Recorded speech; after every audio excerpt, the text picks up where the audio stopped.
Sebetulnya ya, kalau misalnya untuk satu ras ya, kan tiap manusia itu rasnya berbeda.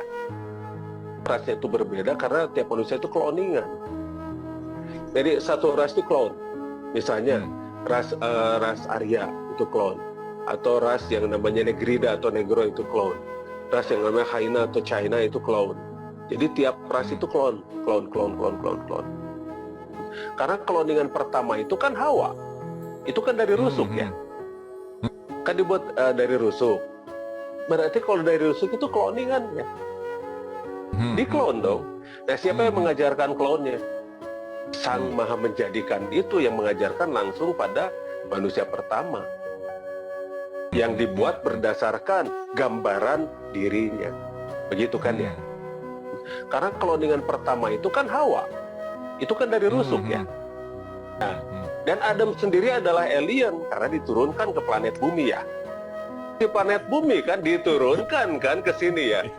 Berarti Adam itu alien. Ya, yang jelas satu ya, manusia yang ada di planet bumi ini bukan penduduk asli planet bumi. Karena berdasarkan kitab suci kita itu diturunkan ya, diturunkan ke planet ini. Jadi kita harus percaya tentang yang namanya alien itu. Dari ini kan yang diajarkan ya. Tapi memang faktanya sebetulnya tidak mungkin alam semesta ini hanya planet ini saja yang dihuni kan ya. Makanya walillahi yasjudu man fis samawati wal ardh, semua yang bersujud di langit dan bumi. Makanya di sana disebut man atau man. Walillahi yasjudu man fis samawati wal ardh. Jadi yang di langit dan di bumi itu bersujud, manusia-manusia yang bersujud pada Sang Maha Menjadikan. Nah itulah, mereka sujudnya itu seperti apa? Apa bedanya sujud dengan menungging gitu ya?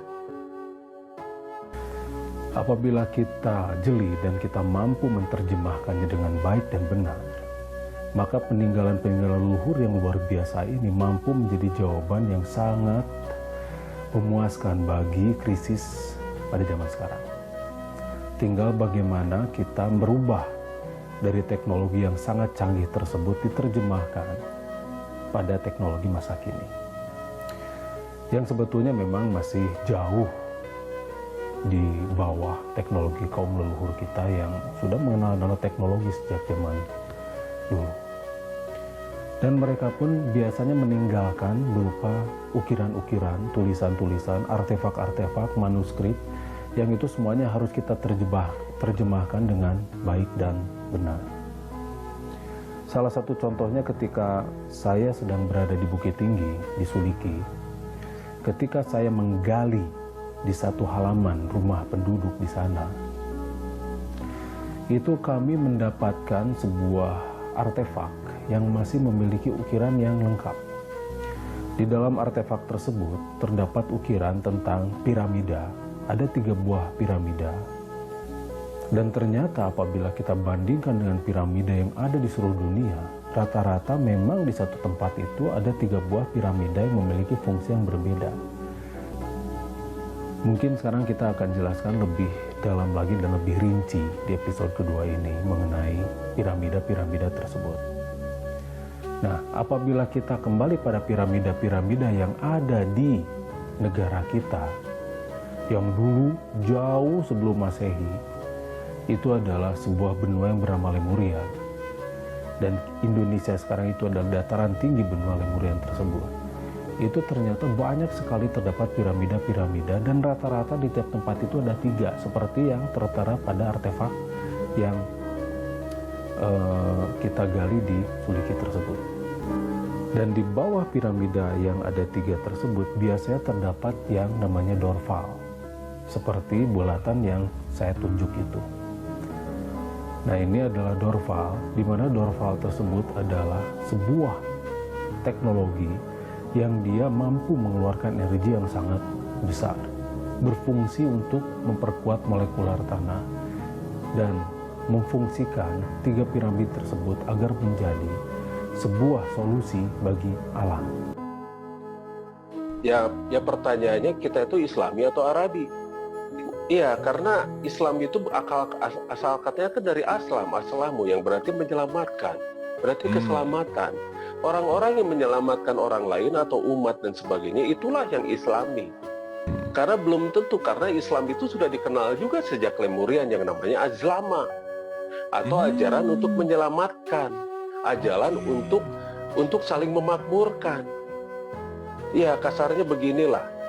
Bagaimana manusia yang orang-orang yang menyelamatkan itu kenapa harus membunuh satu sama yang lain gitu loh. Tugasnya kan menyelamatkan ya. Tugasnya itu memblending, lalu saling asah, saling asih, saling asuh. Kemudian mereka saling memakmurkan, lalu mereka saling tolong-menolong. Satu kelompok ingin memaksakan pada kelompok yang lain, begitu loh. Biar kelompok ini masuk ke kelompoknya. Ini yang bahaya. Kalau begitu mah itu sudah bukan agama. Agama itu kan singkatan aturan gawe manusia. Itu sudah politik. Politik artinya nipu-nipu, nulaletik. Agama itu kan baik ya. Agama itu mengajarkan bagaimana cara memakmurkan, bagaimana cara berbuat baik, bagaimana cara membuat nyaman. Intinya bersaksi dulu dong. Bersaksi dulu pada diri sendiri. Karena bersaksi itu betul-betul dia harus menyaksikan dan merasakannya secara langsung. Jadi bukan hanya bersaksi, ngaku-ngaku bersaksi padahal mah tidak, begitu loh. Sekarang kebanyakan begitu ya, aku bersaksi padahal enggak. Kan itu tuh sudah ngebohong ya. Karena sebetulnya begini ya, kata bersaksi, aku bersaksi itu sudah ada jauh sebelum yang namanya agama Ibrahim juga lahir tuh sudah ada. Karena dulu ini ya, aku bersaksi bahwa tidak ada Tuhan selain lah. Inilah yang disebut ya. La ilaha illallah. Nah, lah itu dipakai oleh suatu suku yang mereka menyembah dewa bulan. Mereka menyaksikan bulannya kan, kelihatan bulannya ya. Aku bersaksi, dia ngelihat bulannya itu. Dia ngelihat bulannya. Aku bersaksi itu nggak bohong gitu, nggak ngebohong. Jadi aku bersaksi tidak kebohong. Aku melihat bulannya. Itulah yang aku sembah. Si dewa bulan itu yang namanya Lat atau Lah. Kalau Al itu kan de kan ya. Misalnya Al-Quran, de Quran. Al-Mukarom, de Mukarom. Begitu kan ya. Jadi Lah itulah yang sebutan jauh sebelum Ibrahim ada juga itu sudah ada. Jadi kalau misalnya kita mempelajari sesuatu itu memang harus jauh ke belakang. Sebetulnya itu referensinya banyak, yang tertulis juga banyak. Tapi intinya ketika kita ingin cerdas dan ingin membuat karya nyata, intinya adalah bersaksi pada diri kita dulu sajalah dulu. Karena kan katanya Allah itu lebih dekat dari nadi ya. Kan itu baru katanya. Nah gimana kalau kita bersaksi secara langsung? Rasakanlah apa yang ada di dalam diri kita. Sehingga benar-benar kita bisa menjadi pemimpin di muka bumi ini dengan baik. Begitu loh. Karena tiap pemimpin itu dia punya pola-pola yang berbeda. Khalifah itu kan pemimpin. Tiap individu itu adalah pemimpin. Antara pemimpin dan pemimpin itu kan koordinasi. Bukan komando kan rantainya ya. Koordinasi bukan rantai komando. Itu rantai koordinasi. Jadi semua berkoordinasi, semua bekerja sama, semuanya itu saling menjaga, saling mengasah, saling ngasih, saling asuh. Saya ulangi lagi itu karena memang seperti itulah ajaran yang sebenarnya. Nah, bersaksi dululah pada diri. Nanti setelah bersaksi kita melihat segala sesuatu yang ada di dalam diri kita, barulah kita bersaksi pada suatu wujud, suatu zat yang bersifat wujud. Kan salah satu sifatnya itu adalah wujud ya. Betul. Wujud, kidam, baka, muhalafatul ihwadisi, kiamu binafsi, wadaniyat, kodrat, irod, dan sebagainya. Salah satu sifatnya itu wujud. Dan dengan jujurnya, dia mengaku zat, begitu kan ya.